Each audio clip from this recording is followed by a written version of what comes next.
गीता। परम पूज्य श्री स्वामी जी महाराज की श्रीमद् भगवद गीता 135 पृष्ठ 33वां श्लोक। भगवान श्री कृष्ण चंद्र जी महाराज अर्जुन को निमित्त बना करके हमें समझा रहे हैं। भगवान हमें संबोधन करते हुए हमारा ज्ञान वर्धन कर रहे हैं। 33वें श्लोक में भगवान कह रहे हैं, हे प्यारे, कर्म का करना सृष्टि नियम है। ये सारी सृष्टि, तीनों लोक प्रतिक्षण सरकते रहते हैं। यह सृष्टि प्रतिक्षण बदलती रहती है, जड़ और जंगम दोनों ही। कैसे? आज बीज बोया, अगले दिन हमें नहीं दिखाई दिया, परंतु धरती के भीतर वह औंकर आ जाता है। तीसरे चौथे दिन वह धरती का सीना फाड़ करके बाहर आ जाता है। तो प्रतिक्षण ये हमारे जो नाखून हैं, सिर के बाल हैं, प्रतिदिन बढ़ जाते हैं। प्रतिदिन हमारी आयु कम होने लगती है। प्रतिदिन बाल काल से युवावस्था में यह शक्ति बढ़ने लगती है। युवावस्था के पश्चात प्रतिदिन प्रतिक्षण यह शक्ति कम होती चली जाती है। इसी प्रकार यह देह का घटना बढ़ना, बाल काल से युवावस्था तक बढ़ना, घटना युवावस्था से वृद्ध अवस्था की ओर चलते हुए यह घटना, प्रत्येक कार्य जो नया है वह पुराना होने लगता है। प्रतिक्षण यह बदलने वाले अंग है, यह प्रकृति है। अगर यह रुक जावे तो जीवन ही समाप्त हो जावे। इसलिए कर्म का करना सृष्टि नियम है। फिर अपनी रक्षा करना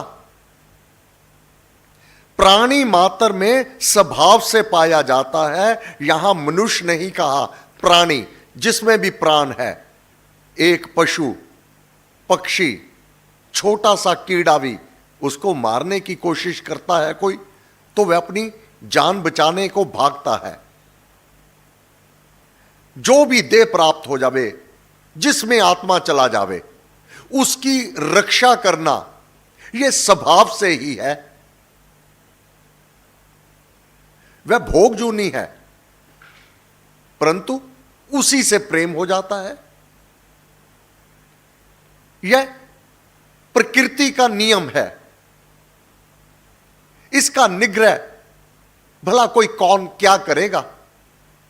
अपनी रक्षा करना प्राणी मात्र में मानव, पशु, पक्षी, कीट, पतंग सभी अपने प्राणों की रक्षा करते हैं, अपने अधिकारों की रक्षा करते हैं।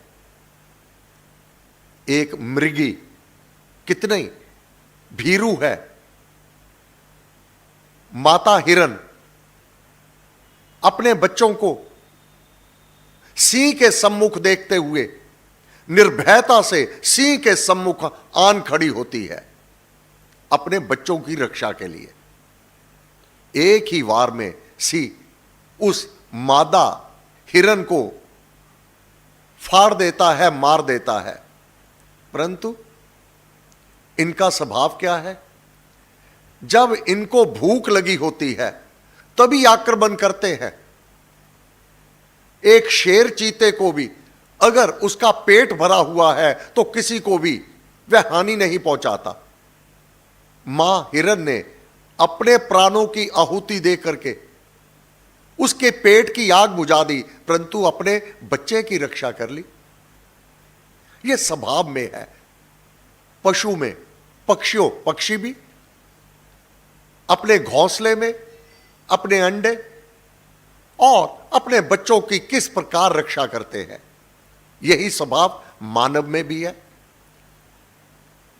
यह प्रकृति, यह स्वभाव है, यह आदत है, यह तासीर है, यही कुदरत है। अपनी रक्षा करना प्राणी मात्र में स्वभाव से पाया जाता है। कुछ ना कुछ क्रिया करते रहना ज्ञानी और अज्ञानी में सब में समान रूप से स्वभाव है। यही प्रकृति है, स्वभाव है।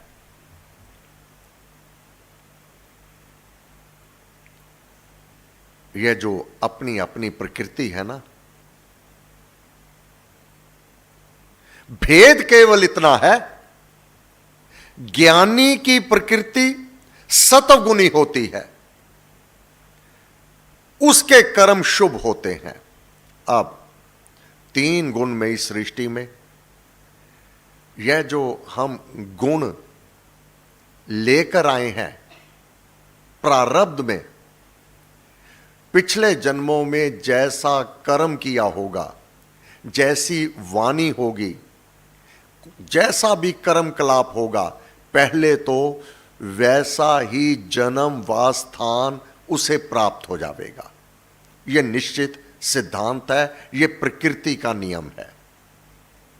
अदृश्य शक्ति यह कार्य कर रही होती है।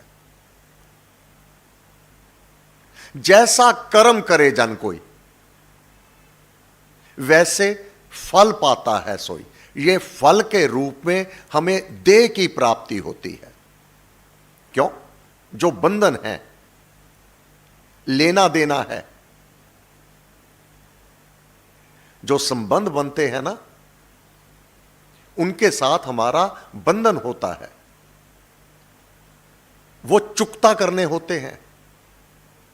अगर इस जीवन में वह ना चुकता किए जावे तो ब्याज सहित उसका बोझा बढ़ जाएगा, एक जन्म और लेना होगा। अब दुख, कष्ट, तकलीफ और अभाव अधिक हो जाएंगे, क्योंकि समय दिया था, तूने नहीं किया, अपना कर्जा नहीं उतारा, अब ब्याज सहित तुझे देना होगा। उसके घर में कोई पक्षपात नहीं है। इसलिए अपने कर्तव्य कर्म के काल में कदापि पीछे नहीं भागना, डर करके, भय से और दुख मान करके अपने कर्तव्य कर्म का त्याग कदापि ना करना, क्योंकि यह तो करना ही पड़ेगा। इस जन्म में अगर इससे किनारा करने का प्रयत्न करोगे तो बोझा बहुत बढ़ जाएगा। मूल तो है ही, ब्याज सहित अब अदा करना पड़ेगा। एक और जन्म होगा, उसमें भी नहीं किया, एक के बाद अनगिनत जन्म होंगे। हर जन्म में बदतर हालात होते चले जाएंगे। इसलिए भेद केवल इतना है कि ज्ञानी की प्रकृति सत्वगुणी होती है और उसके कर्म शुभ होते हैं। इस पर महाराज ने कहा, ज्ञानवान मनुष्य भी अपनी सात्विकी प्रकृति के अनुसार चेष्टा करता है, उससे भी अपनी स्वभाव की क्रिया रोके नहीं रोकी जा सकती, जो इनबिल्ट है। अगर परम पिता परमात्मा ने सर्व समर्थता दे दी और साथ में सात्विक वृत्ति, नाम जाप, सत्संग और सेवा ये प्रदान कर दी, अब कोई उसे रोकना भी चाहे तो वह नहीं रुकने वाला। कोई रोकने का प्रयत्न करेगा तो उस विधाता के विधान में दखल हो जाएगा और दंड का अधिकारी हो जाएगा।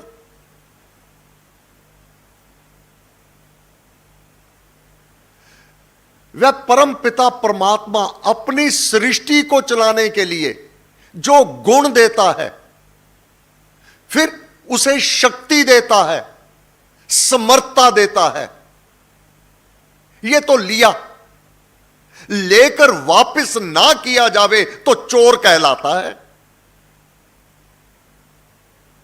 यह अपनी प्रकृति, यह प्रारब्ध में प्रत्येक मानव लेकर के आता है।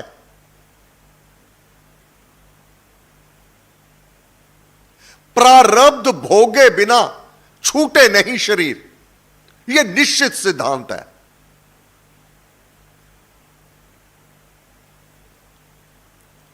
समर्थ रामदास जी शिवाजी महाराज के गुरु, एक बार समर्थ रामदास जी को बहुत तेज बुखार हो गया। पिछले कई दिनों से उनको परेशान कर रहा था। शिवाजी राजा हैं, भ्रमण करते हुए समर्थ रामदास जी के अपने गुरु के आश्रम में आ गए। सेवकों से निवेदन किया कि गुरुदेव को बोलो शिवा आया है। अब समर्थ रामदास जी बहुत प्रभावित हैं, तेज ज्वर से कांपते हैं, इतना बुखार है। अब शिष्य भी है और राजा भी है, देश को चला रहा है, उसकी बात अवश्य सुननी है। तो क्या किया, समर्थ रामदास जी ने अपना ज्वर, अपना बुखार उतारकर जो द्वार पर बंधन बार लगा हुआ था उस पर रख दिया कि थोड़ी देर तू यहां पर रह, मुझे देश के लिए बात करनी है,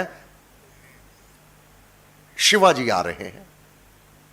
तो शिवाजी अपने देश की अवस्था का वर्णन गुरुदेव से वह करते हुए समाधान ले रहे हैं कि प्रजा की रक्षा कैसे की जावे, अकाल पड़ गया उसके लिए कैसा किया जावे इत्यादि वह बात करते हुए देरी हो गई। अब बंधन बार जोर जोर से हिलने लगा। शिवाजी मरहटा आश्चर्यचकित, गुरुदेव ये बंधन बार को आज क्या हो गया, ये तो बड़ा शांत रहता है। शिवा, मेरे को तेज ज्वर था, बुखार था, तू आने की समाचार भेजा कि आ रहा हूं, तेरे से बात करनी थी, तो मैंने इसको उतारकर बंधन बार पे रख दिया कि कुछ समय रुक, मुझे नहीं व्याकुल करना और मेरे कार्य में बाधा नहीं डालना, अभी इधर इधर रुक। अब तू जाएगा, इसको फिर मैं अपने ऊपर ले लूंगा। ये उसको हिला रहा है, अब उस यही बुखार मेरे को कंपाएगा। शिवाजी मरहटा आश्चर्यचकित, गुरुदेव जब आप इतने समर्थवान हैं, अपना रोग उतार करके बाहर रख सकते हैं, इसको दूर क्यों ना फेंक दो, ये अब तक वापस आए ना। नहीं शिवा, ये मेरा कोई प्रारब्ध का कर्म है जो मुझे भोगना होगा। अगर मैं इस जन्म में इससे किनारा कर लूं तो ये मेरा पीछा नहीं छोड़ेगा, मुझे एक और जन्म लेना होगा। ये रोग तो मुझे भोगना ही होगा, इससे मैं नहीं बच पाऊंगा। ये तो है ज्ञानवंत का, जो ज्ञानी है उसके कर्म शुभ होते हैं, सात्विक होते हैं। शिवाजी मरहटा, गुरुदेव फिर साधारण मानव में और नाम जाप करने वाले ज्ञानी में क्या अंतर रह गया? जब दुख आना ही है, कष्ट आना ही है, तो दोनों में अंतर क्या आ गया? फिर नाम जाप का, अपने ज्ञान वर्धन का क्या लाभ, सत्संग का क्या लाभ? शिवा, तू समझा नहीं। ज्ञानवंत की प्रकृति उस विधाता के विधान में वह नतमस्तक हो जाता है, अनुकूलता में उछलते हुए पागल नहीं हो जाता कि वह मेरे पास ये है, मेरे पास वो है।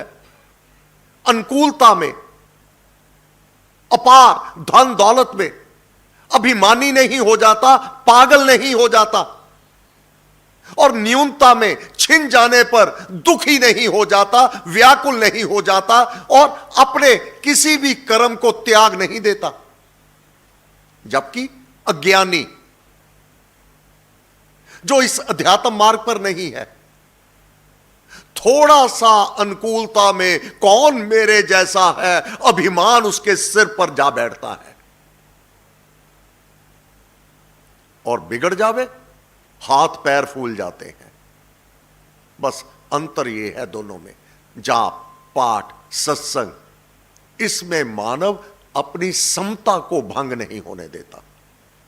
एक समान प्रत्येक अवस्था में वह जानता है वह दिन नहीं रहे, यह दुख के दिन भी नहीं रहेंगे।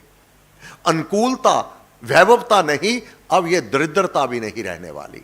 स्वस्थता नहीं रही, बुखार आ गया, कोई किसी प्रकार से विकार आ गया, यह भी निकल जाएगा, डावाडोल नहीं होता।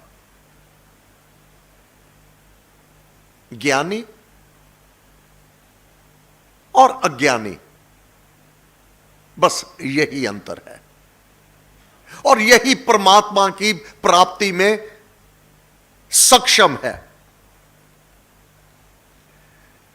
अब जो सात्विक वृत्ति वाला है, नाम जाप करने वाला, सत्संग सेवा स्वाध्याय, इसको रोकने का कोई प्रयत्न करे ये नहीं रुकेंगे।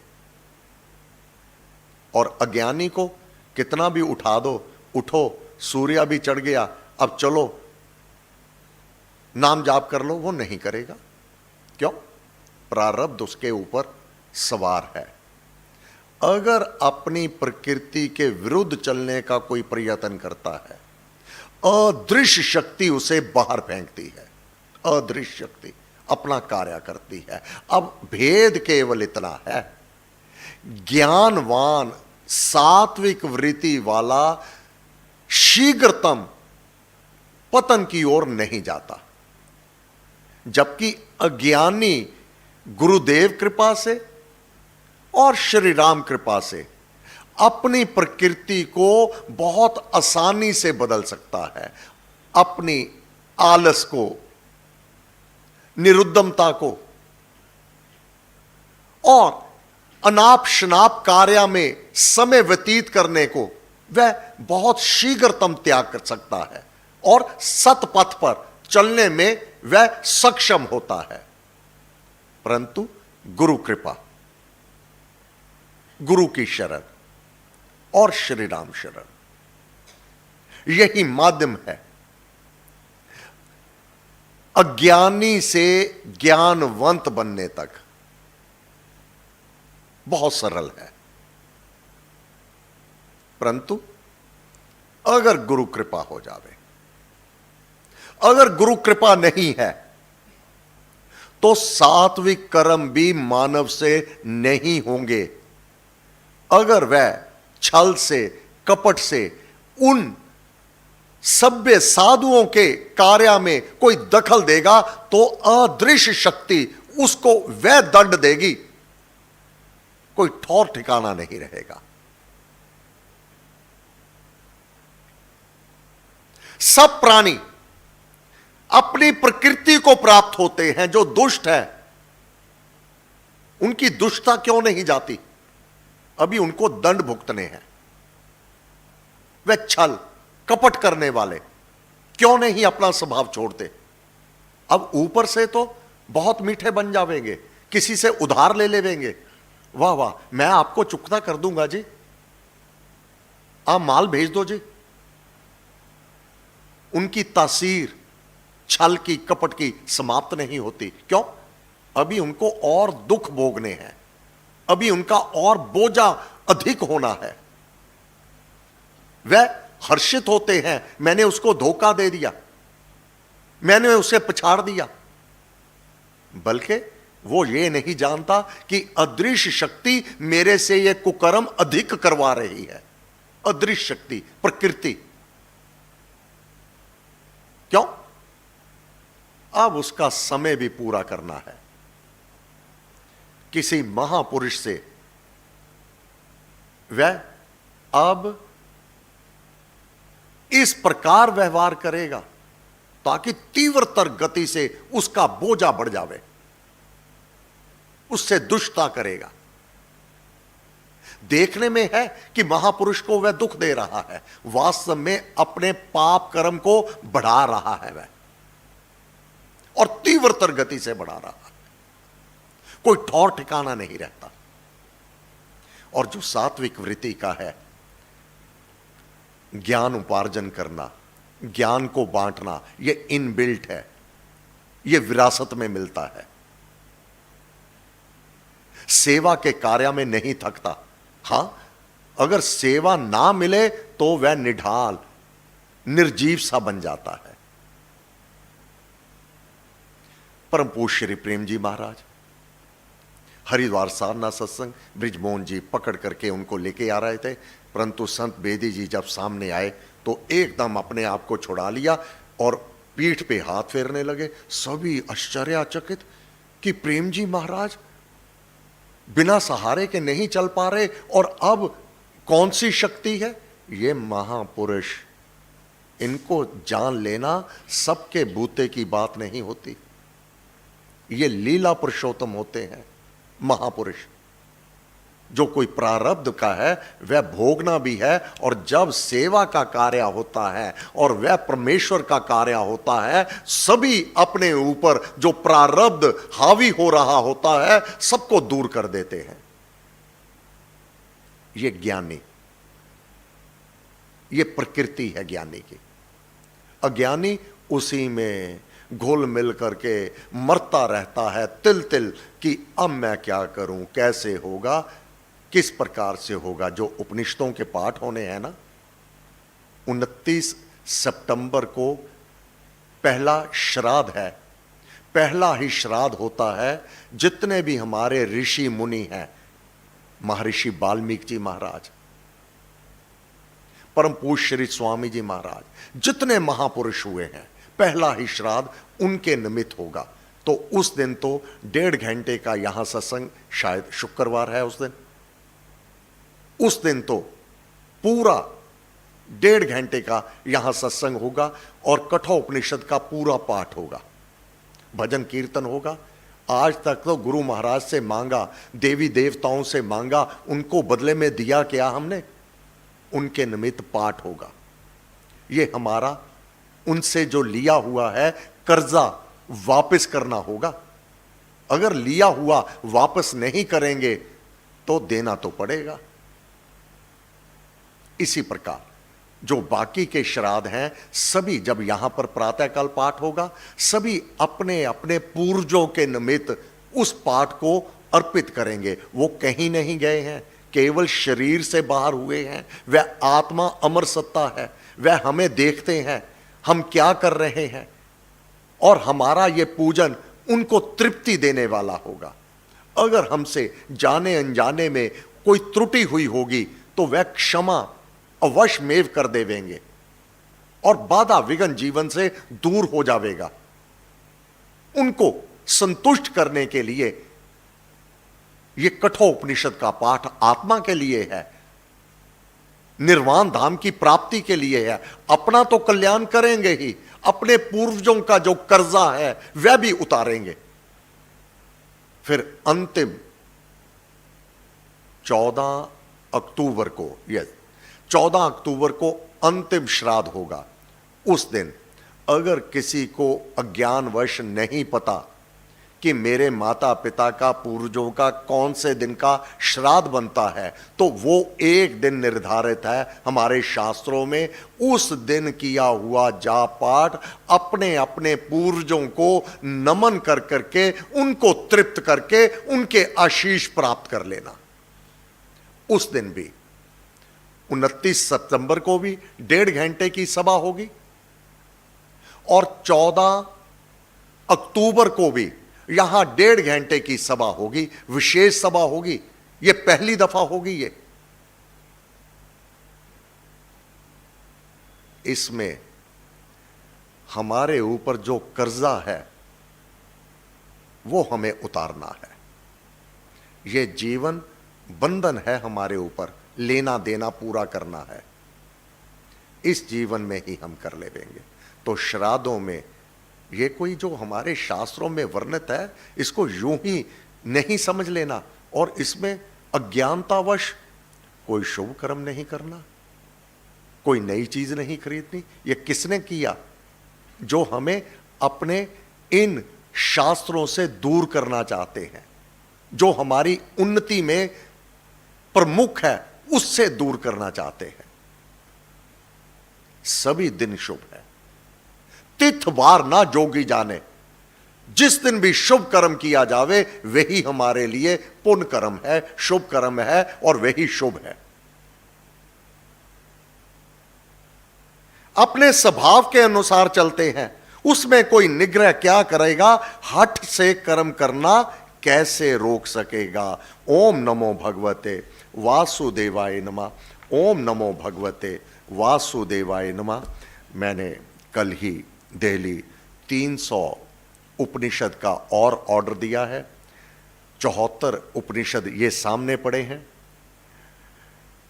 अपना अपना मोबाइल सबको चाहिए, 30-40 हजार से 1 लाख से ऊपर तक, उसमें पैसा खर्चने में कोई संकोच नहीं, मोबाइल रिचार्ज करने में कोई संकोच नहीं, अपनी पोशाक महंगे से महंगी लेने में कोई संकोच नहीं। एक 70-100 रुपए का ग्रंथ रखना, इसमें संकोच क्यों? जो वह पूंजी है तुझे सभी बंधनों से मुक्त करवाने वाली है। तो प्रत्येक साधक के जैसे अपने कपड़े, पिता के और पुत्र के कोई बहुत अंतर नहीं होता। एक दूसरे के कपड़े पहने जा सकते हैं, परंतु अपने अपने कपड़े होते हैं, अपने अपने जूते होते हैं, एक ही नाप होता है। मां बेटी का, पिता पुत्र का, फिर भी अपने अपने कपड़े, अपने अपने वस्त्र, अपना अपना मोबाइल, अपनी अपनी कन्वेंस। तो अपना अपना ग्रंथ भी होना चाहिए अगर अपना उद्धार कल्याण करना है तो। अगर भटकना है तो फिर तो चल ही रहे हैं, फिर उसमें क्या है। तो रविवार को यहीं से मैं अपने हाथ से सबको एक एक ग्रंथ दूंगा, उपनिषद, महाराज की कृपा को प्राप्त करते हुए। जिनके पास पैसे होंगे एक बैग रख देवेंगे, वह उसकी कीमत उसमें डाल देवेगा। जिनके पास नहीं होंगे कोई चिंता नहीं। पाठ करना, उद्धार करना, यही हमारा उद्देश्य है, यही महाराज का उद्देश्य है। परंतु अपने घर में यह पॉजिटिव एनर्जी, बाधा विघ्न को दूर करने वाले ये ग्रंथ, मार्ग दिखाने वाले ग्रंथ, ये होने अनिवार्य है, आवश्यक है। इसी में बुद्धिमता है। कल प्रातः मैं सत्संग की सेवा में नहीं हूंगा। मुझे तो कल प्रातः पालमपुर के लिए जाना है